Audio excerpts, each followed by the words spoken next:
Are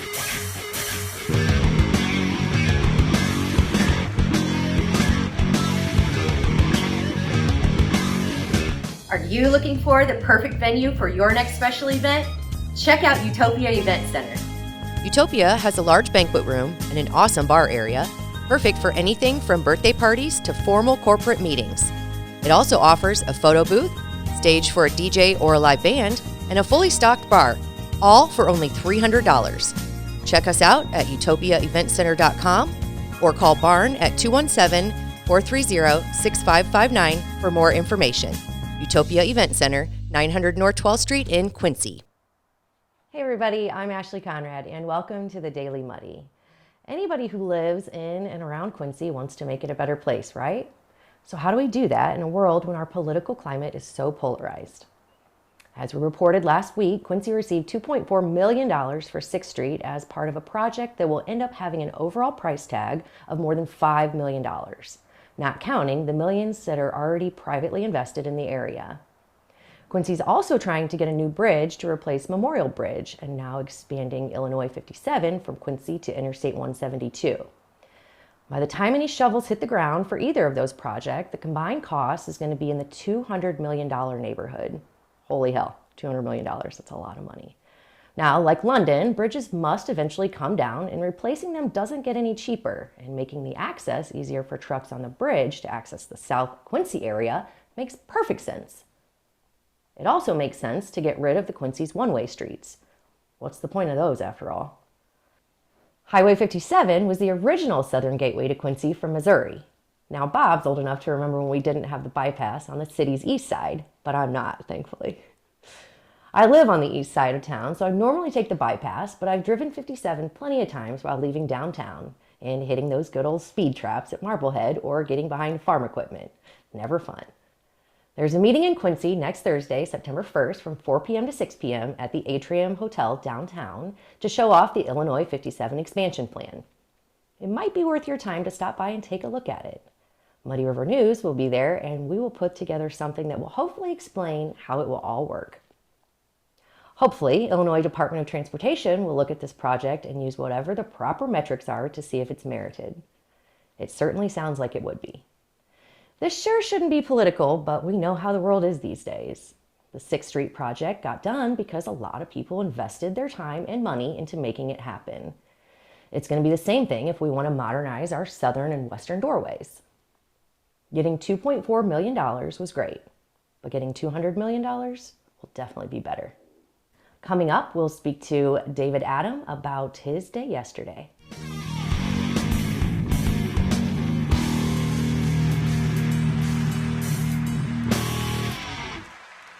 Instant Replay is your local sports bar. With 18 big screen TVs, we have all the sports packages from college games to pro games. We offer daily drink specials, and come check out the Bullpen, our newly renovated beer garden. Instant Replay, 2739 Chestnut in Quincy. What if there was one thing that could improve your mood, productivity, and, well, overall health? There is. It's called a good night's sleep. Harvey's Furniture offers industry-leading beds from Bemco, Chatham & Wells, as well as Spring Air. Harvey's Furniture. Our home, your home. Welcome to the Abbey, a Quincy tradition. With 6 big screens, a new larger kitchen, and now more seating capacity, the Abbey is the place to be before, during, and after the big game. Come enjoy fan-favorite appetizers, steaks, burgers, and a variety of daily food and drink specials. Can't join us? Carryout is available too, now with a convenient drive-up window to better serve you. 1736 Spring in Quincy. Opens at 3 p.m. Tuesday through Sunday. Come join all your friends at the Abbey, a Quincy tradition.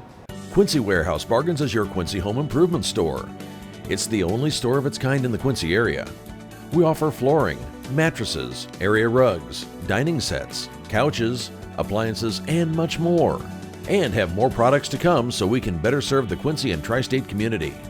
Our staff is ready to help you find what you need to make your house a home. Quincy Warehouse Bargains, 4100 North 24th Street, Quincy. Welcome back. Well, Muddy River News editor David Adam was in Springfield this week for the retrial of a prison guard found guilty of beating an inmate to death at the Mount Sterling prison. So David, this was the third guilty verdict, right? Second guilty verdict. Okay. Third person one person was not tried. He pled before he went to trial. But he was involved. Okay. Yes. So there were three people: Todd Scheffler, Alex Banta, and Willie Hedden, and those were the main people in the government's case.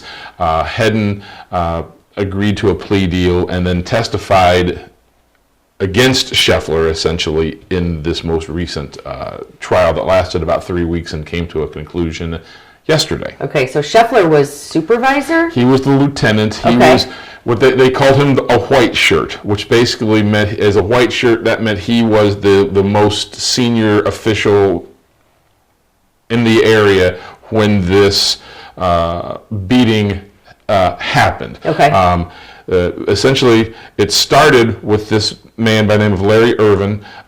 He didn't get to go outside. We got upset. They called a code 1, which is basically, everybody get your butt over here to take care of this guy. There's a threat. There's a potential threat. They decide to take him from what was called the D wing, which is where he was living, to the segregation unit, which is basically where they put people who, they're having some disciplinary. And let's not get too moving. I don't know a lot about prison or jail or anything. So But nonetheless, the question really about what this whole case centered around was Larry Irvin beaten in the D wing before he was taken to the segregation unit? Okay. Or was he beaten in the segregation unit? And that the defense's argument was everything happened in the D wing before Todd Scheffler, who was in a completely different part of the prison, made it over there. Then as the prison guards are transferring him from the D wing to the segregation unit, Scheffler joins them, takes over for one of the guards to help carry him into the segregation unit, which kind of sort of conveniently didn't have any cameras. I was going to say, were there cameras? You would think that there's got to be. But there was a spot where there wasn't. Okay. And I've read other reports that people at the Western Illinois Correctional Center knew that was a spot. Sure. So they would have, there have been, I think, 9 different individuals who have testified or told media outlets, mostly in the Chicago area, that this happened in this area where there's no cameras. Okay. So the question was, did Todd Scheffler participate? Was it intentional, and did he participate? Did he participate? Yeah. Did he know it was happening? Did he fail to step in as the lieutenant and the supervisor role and stop it from happening? Okay. And the big difference between this case that concluded yesterday and the case that happened in April, he went to trial at the same time as Banta.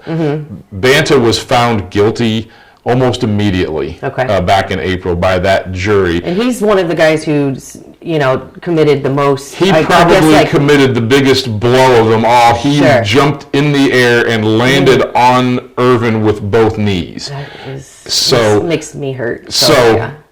I think the jury in April found him guilty pretty quickly. Yeah. But the question was Mr. Scheffler, where did this happen and what did Scheffler know? Yeah. So back in April, it was a 9-3 jury that they had 3 people who said they thought maybe it still had happened in the D wing.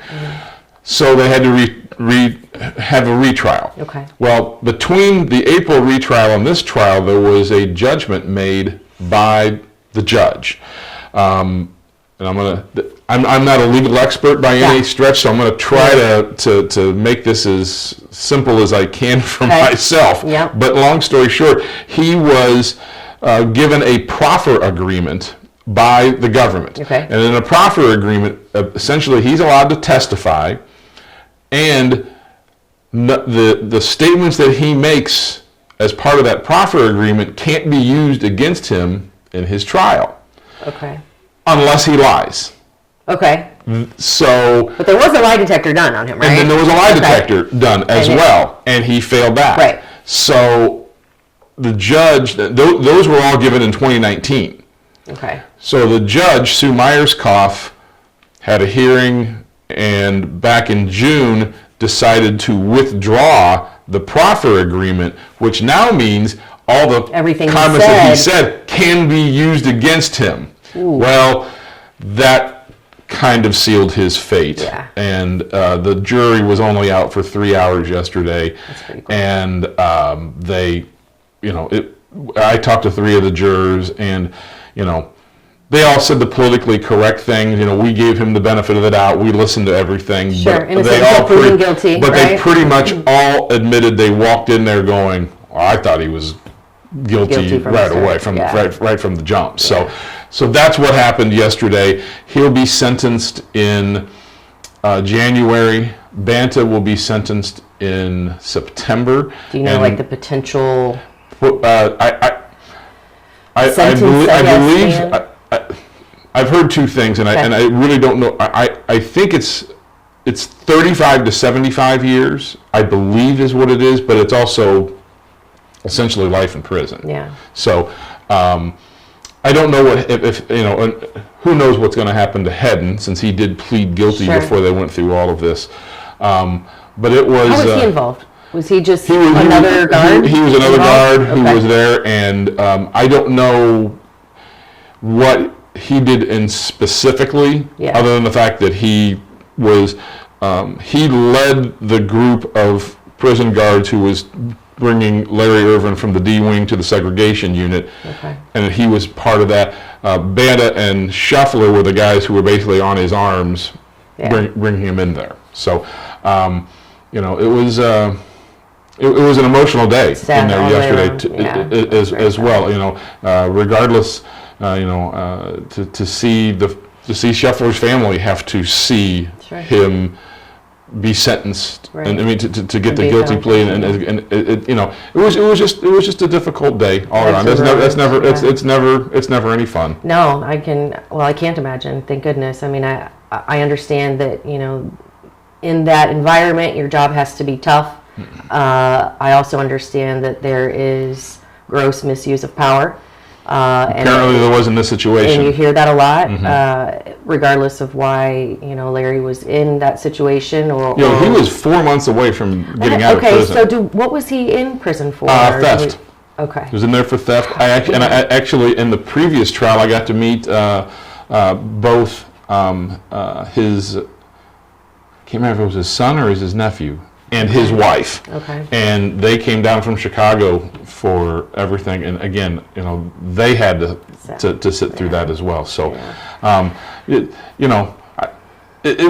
just a it's a shitty deal all the way around. It really just is. I mean, you can't, loss of life, change of, everybody's lives have changed, and not for the better, and forever, and it's an unfortunate thing, and hopefully justice, if it could be served or can be served, will be. Unfortunately, I think there were just decisions made that you can't take back. So I think that's right. Very unfortunate. So we'll look to hear from you more about things as kind of other things take place, such as sentencing and we got sentencings coming up and lots of other. I was going to say you got a lot of not so great things coming up, right? That's I've got to go to a murder trial tomorrow. I mean, that's just that's part of it, but people want to know that people are being held accountable. Sure. And that's the one thing yesterday that the district attorney said yesterday, is I just want to make him to be held accountable for his actions. Right. Well, good luck with everything. Thank you. And not that I want to hear about it, better you than me, but that's our job, right? We're here to tell everybody what's going on. That's right. So appreciate it. You bet. All right. Well, that's it for today. Catch us back here tomorrow with some Club Muddy.